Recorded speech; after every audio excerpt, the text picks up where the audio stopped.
I am the world's foremost authority on vampire physiology. Blade knows a great deal about vampire rituals, habits, and social order, but he doesn't understand their biology. Why should that matter? In a sense, you could say Blade can take a vampire apart, but he can't put one back together. I do not want to put vampires back together. Oh, of course not. Let me put it like this. If you understand the structure of an organism, you'll know its weak points, where to push so it falls apart. This is what I offer you.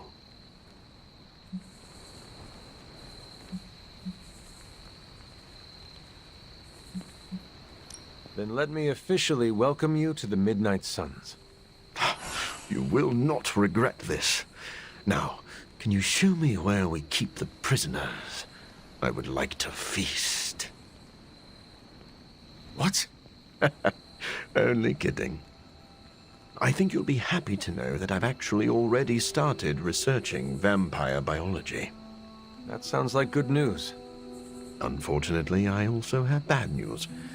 I've been tinkering with a prototype gamma serum that suppresses the effects of sunlight on vampiric membranes. The vampires have taken that from me.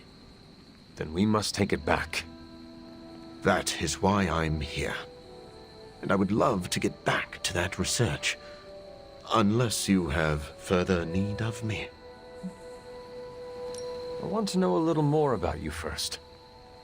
Naturally. I am an open book. I have heard you called a living vampire. What does that mean? It means that unlike most vampires, I have a pulse. How is this possible? Most vampires are tied to the supernatural realm. They are undead creatures. My gifts are a boon of science. I am wholly unique in that way. Quite literally a freak of nature. Who were you before you became a vampire? I was born with a rare, degenerative blood condition. My disease would have proven fatal if I had not taken matters into my own hands and experimented on my body using vampire bat DNA. I cured myself, but there were side effects. You seem to know Blade and Spider-Man well. What is your impression of them? When I first became the living vampire, I struggled with my baser instincts. It took me a while to maintain control over my appetite.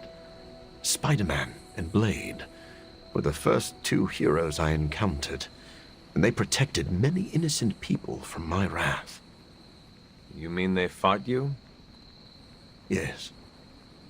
But I am grateful, because they encouraged me to become a better man. Though I wish Blade's approach hadn't been nearly so ferocious. I would like to know more about your capabilities. Like a traditional vampire, I possess enhanced strength, speed, and acute senses. An accelerated healing factor allows me to bounce back from otherwise mortal injuries. And while I cannot fly in the traditional sense, I have the psionic ability to glide over great distances. Do you share other vampiric weaknesses? One of the advantages of being a living vampire is that I do not have those Achilles heels. I could drink holy water all day, and a silver bullet stings like a lead one. One slight exception is daylight. I do not burn under the sun, but my eyes are sensitive to the light, and my powers are somewhat dampened during the daytime. Do you have to consume blood like any other vampire? Regrettably, not only do I need to consume human blood, I crave it. But you do not need to worry. I keep my cravings in check these days, and only feed on those who prey on others.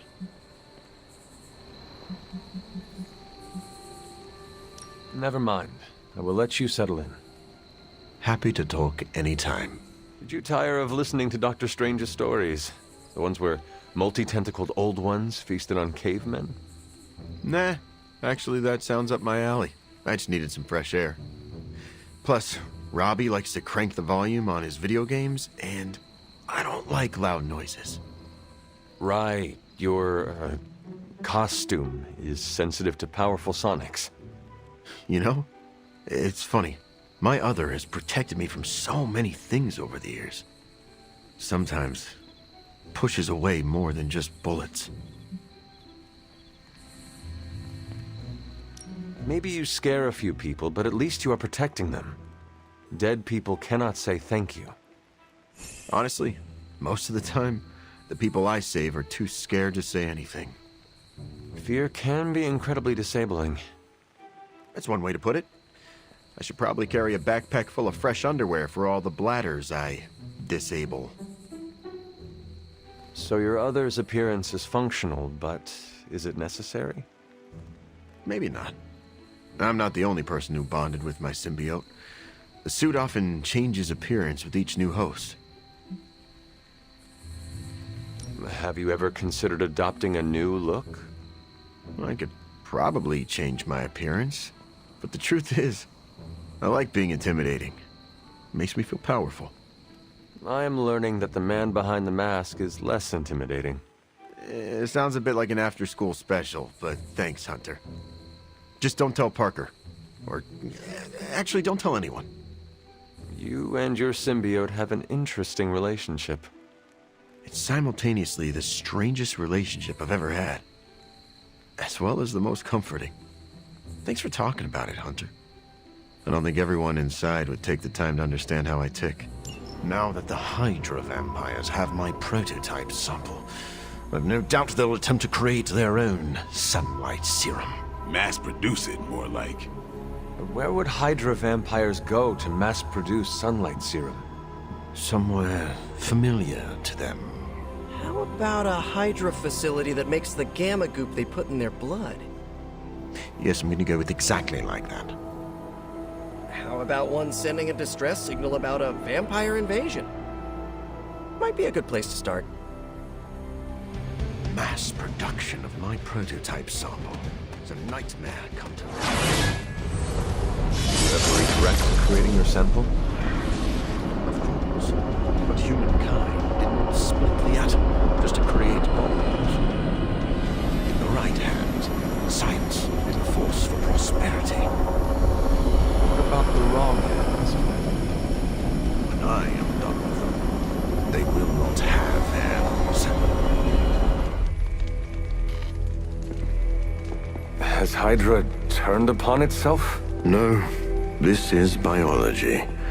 It is a vampire's nature to betray the living.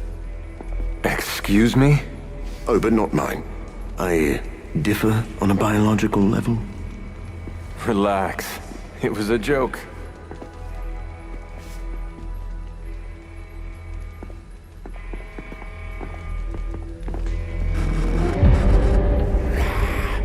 Sin. I should have known you were behind this. Hold them off. We need more time. Go. Feed upon them.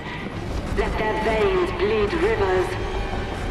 If we can disable those terminals, at the very least we can slow their efforts to reproduce the serum.